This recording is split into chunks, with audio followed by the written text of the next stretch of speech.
Hello, my name is Kayla Black, and I am deaf.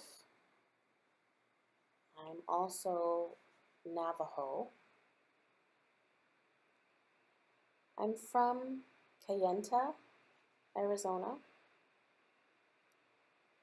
and I'm also from Monument Valley.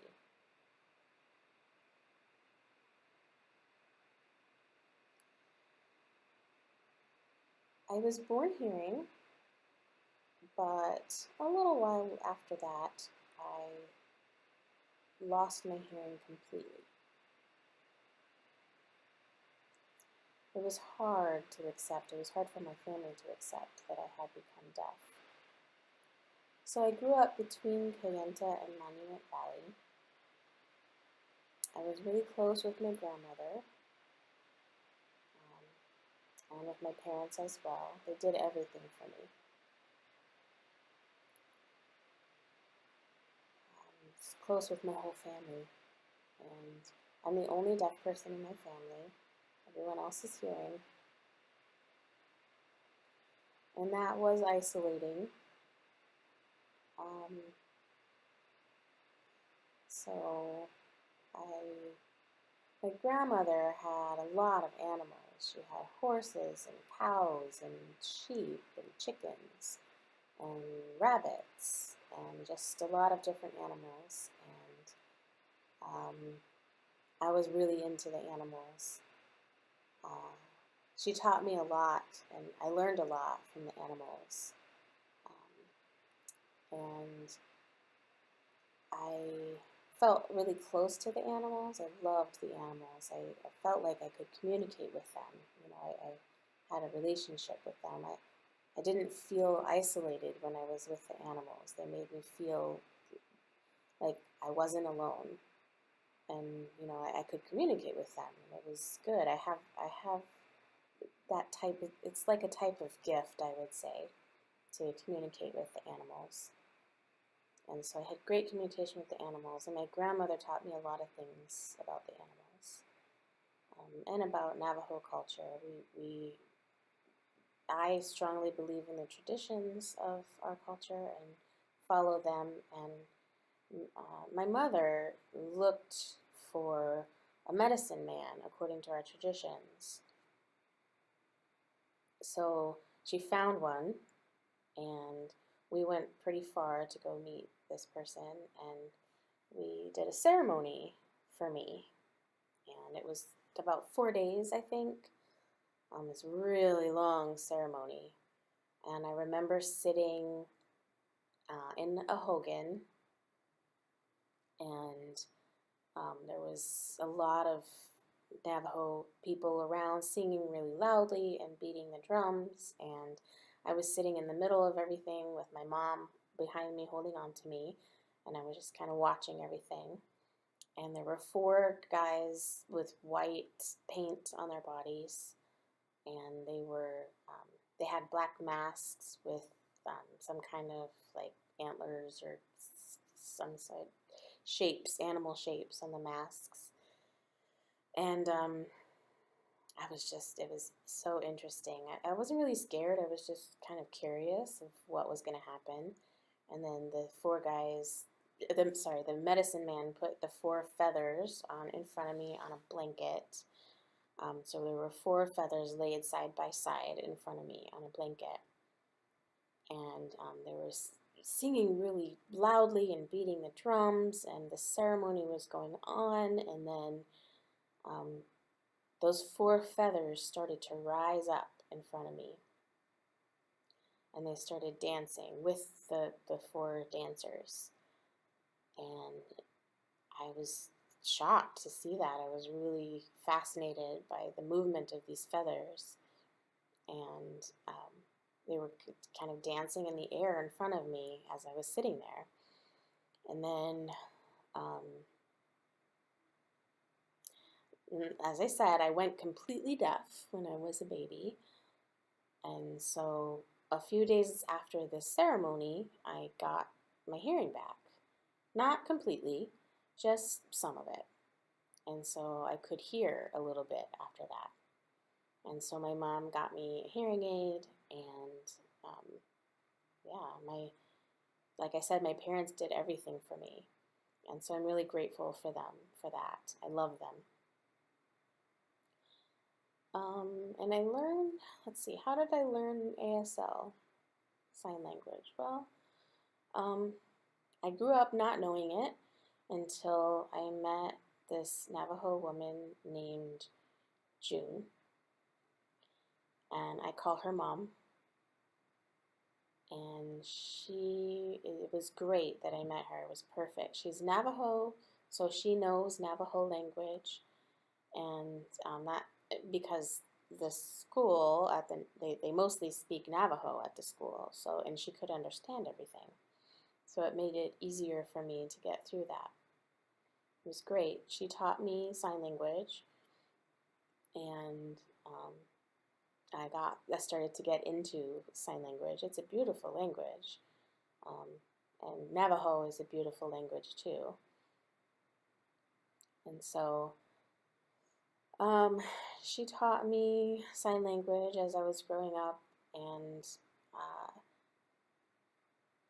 so then after that I went to ASDB, Arizona State School for the Deaf and Blind.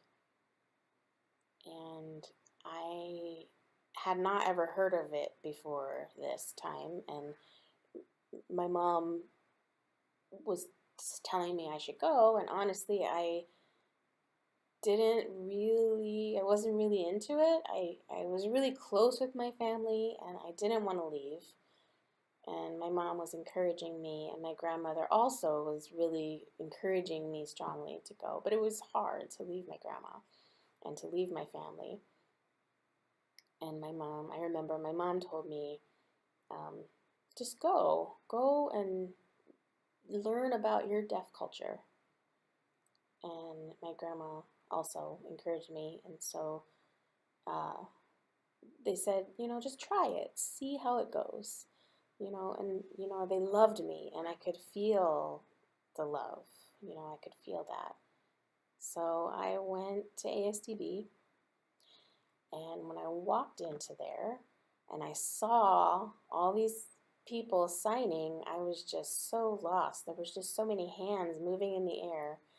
And I was, I had never experienced that. I didn't know ASL that well. I knew sign language more like English sign language, and, I would say do signs in English word order.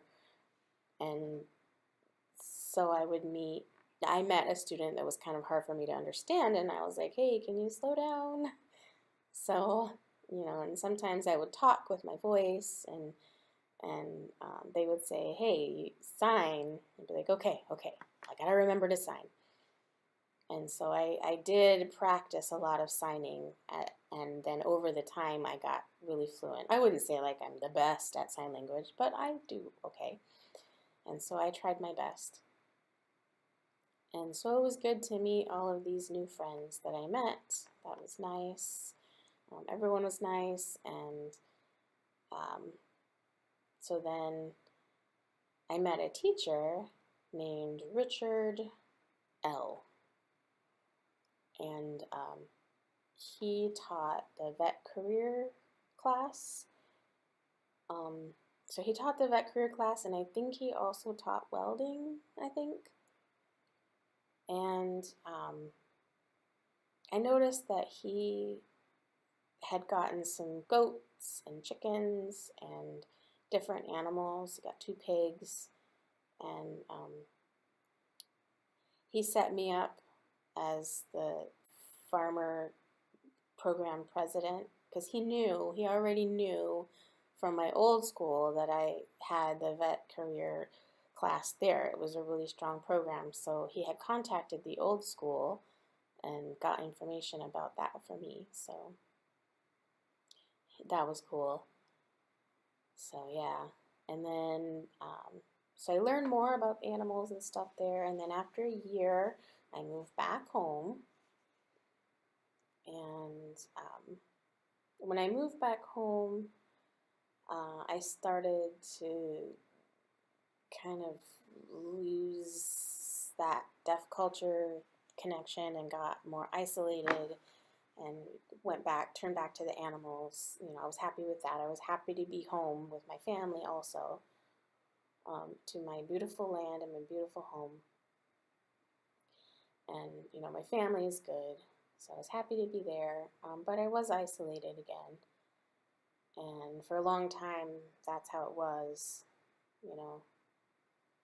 And then in high school, I didn't have an interpreter, and I had to work really hard to get through. But I made it. I graduated. And then after high school, I met a lady who worked for Utah School for the Deaf and Blind, and she wanted me to work teaching a little boy who lived in Monument Valley. And so I did go ahead and do that. So I taught that boy. Wasn't for a long time, but then that was good. And then later, I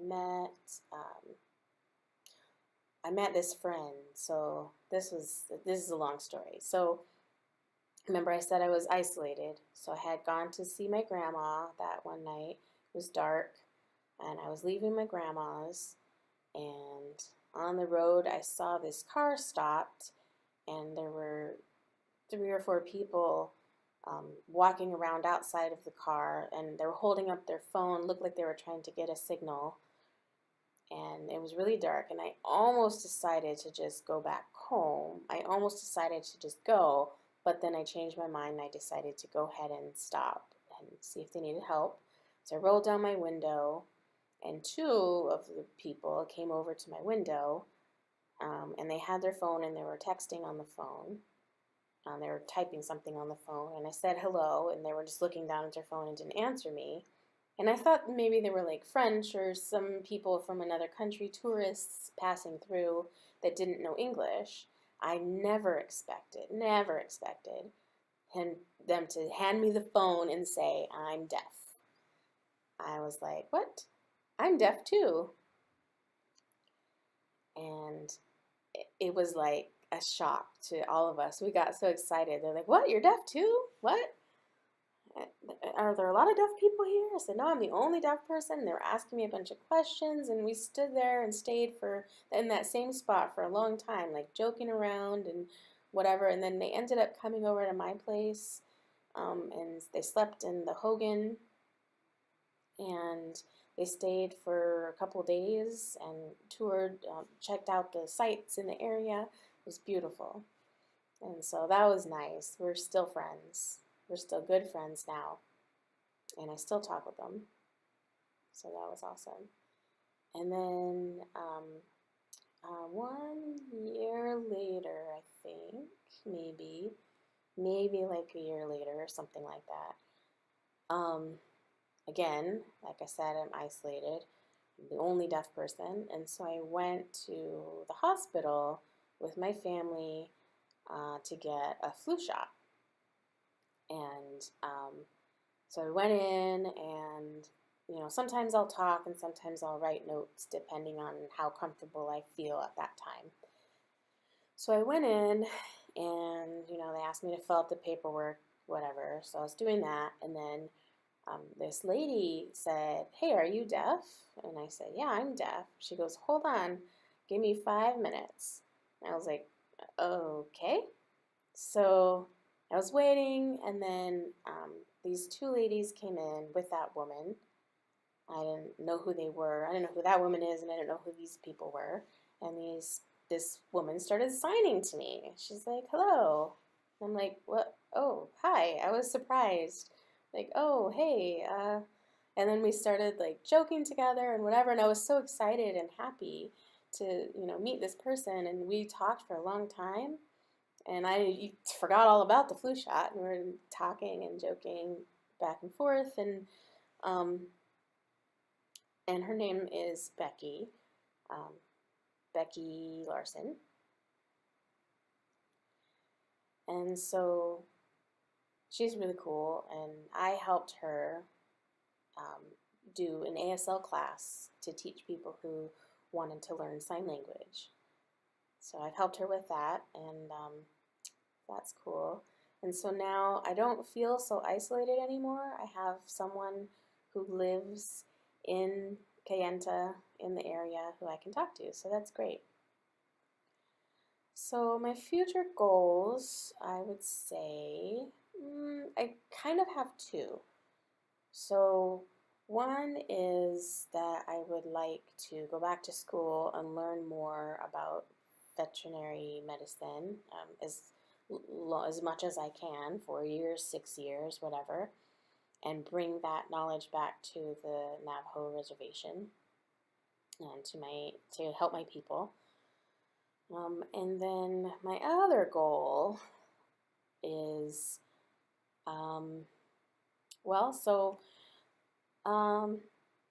I my uncle does tours in Monument Valley, and so I asked him how many deaf people go to Monument Valley to do those tours, and he said,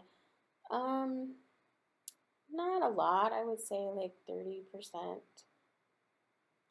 And I was like, oh, okay.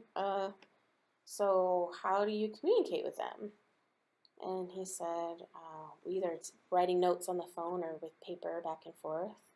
And I was like, oh, okay. So I was asking him questions about that, and I started to think, maybe I could start a business myself as a tour guide for ASL, for deaf people to take.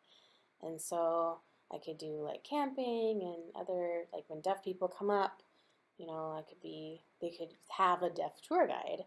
And so like they could learn about the Navajo culture, and, I could tell them stories, and, they could get to know me, and, they could tell me about their culture stuff as well, deaf culture stuff, and we could share like that. That would be nice. So I kind of have these two competing goals, and it's hard to decide.